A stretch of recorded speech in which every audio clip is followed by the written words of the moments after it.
And I'm gonna get right into it. Riverdale season 4, episode 2, chapter 60, Dog Day Afternoon, which is the title after a 1975 movie starring Al Pacino about a regular man that robs a bank, and then that turns into a huge hostage situation. But namely, it actually kind of happened and mirrored tonight's episode because Edgar and the rest of the farmers are held up in an abandoned motel. Betty and Charles find the abandoned motel, and you know Betty once again proves that she's a very good negotiator because she says, "Look, if you want all those things, because Edgar he wanted a bus, some passports, and $250 million, and so Betty was like, "Okay, look, you'll get all that if you release one hostage." He releases Polly. He releases Polly, which is very smart. Edgar knows how this whole thing goes because he feels like, okay, if I release someone that she knows and cares about, this will definitely give me what I want. Not exactly. And another thing I want to know is how the hell did Betty know how to disarm a damn bomb, a chest bomb at that? But Polly's safe. But then also he wouldn't let out Allison. He wouldn't let out Alice. So Evelyn knocks Betty out cold, and Betty wakes up next to Alice. Right? They're both tied up, and so Alice tells Betty Edgar's huge plan. He wants to get a bus, put all the farmers up on there, and cradle them off a damn cliff while Edgar escapes in his damn rocket, which looks like a damn carnival ride. A shanky ass carnival ride, if you ask me.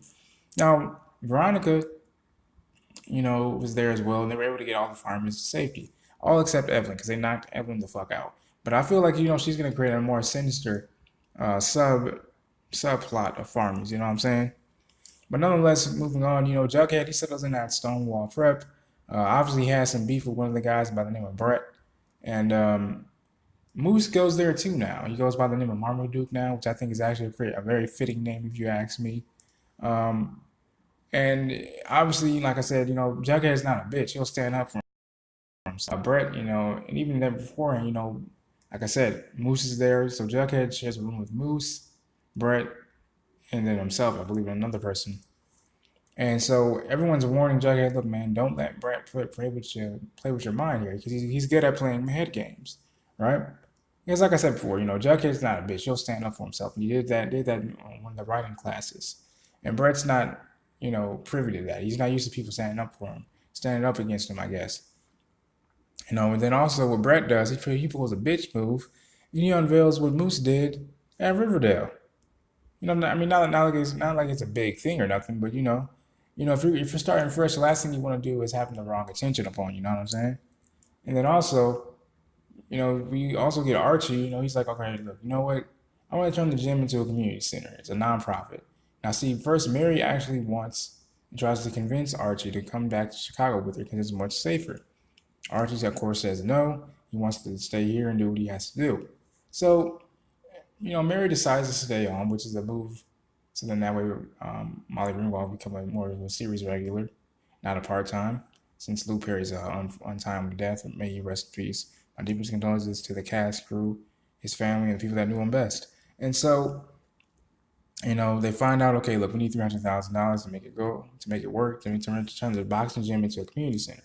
So Mary stays behind Archie's father to become a pro bono lawyer, and she was gonna help him anyway. But Archie's already making headway on that because Monroe's little brother gets beat up by some thugs and finds out there's like a small time drug dealer by the name of Dodger.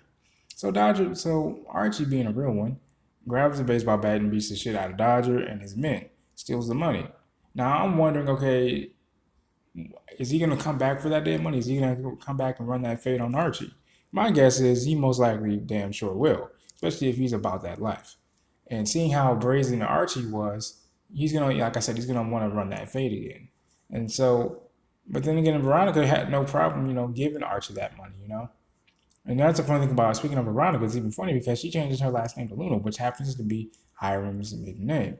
Now, while Hermione's not Hermione, but Veronica's parents are locked up, it has me wondering how the hell is Lodge Industries even upholding at this point? I mean, they're giving away money out the wazoo.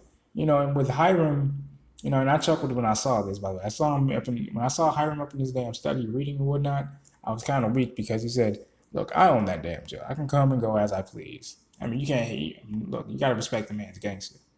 So it is what it is. But it doesn't change the fact that Veronica has literally forged a path for herself. So has Archie. Like I said, I think he should watch his back though. But I don't think Dodger's really gonna do much. But it lets me know that he's gonna come back around in a pretty serious way. It also has me wondering, okay, now that Alice is done, been doing the undercover work because she shot and killed Edgar because she drew her gun, Edgar drew his, and some shots were heard, and Alice was the only one still standing. So Edgar was shot dead and it's over. Seemingly, like I said before in the very beginning, Evelyn may be a crazed ass woman and then actually create her own subplot of Farmies. Those are that still actually want to be around that crazy ass bitch. And then also, Cheryl gets hit with a damn bombshell. No pun intended, because, her grandmother is talking about Dagwood and so on, and she mentions triplets. Now I'm thinking, wait a second, wait, hold up. Are there actually, yeah, Dagwood and Spencer are the names. Dagwood and Spencer. I'm thinking, oh shit. Are there triplets in the Blossom family? Or are Cheryl and Jason triplets? Because if that's the case, then that means Cheryl won't have to look around that nasty ass wax sculpture of Jason anymore, which has a rat tunneling through it, which made it move, which made Cheryl fire, a muscle bound, nurse, because she accused him of moving, Jason, which wasn't the case. But nonetheless, Cheryl tried to keep that away from Tony, the secret that, oh shit, I have Jason's body in my damn room somewhere in the Thistle House.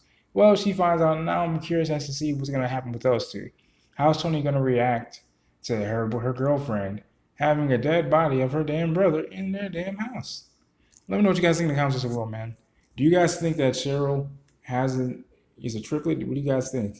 Also, how do you think Jughead and Moose's, school year is going to go? And then also, what do you think is going to happen with Alice, Betty, and Polly now that the farm is dismantled? And also, do you think Evelyn is going to come back, and form her own farmers group? And then lastly, what do you think is going to happen with Archie and Dodger now that Archie just beat the holy shit out of Dodger and his crew, solo dolo? Let me know what you guys think in the comment section below, man. Peace and love.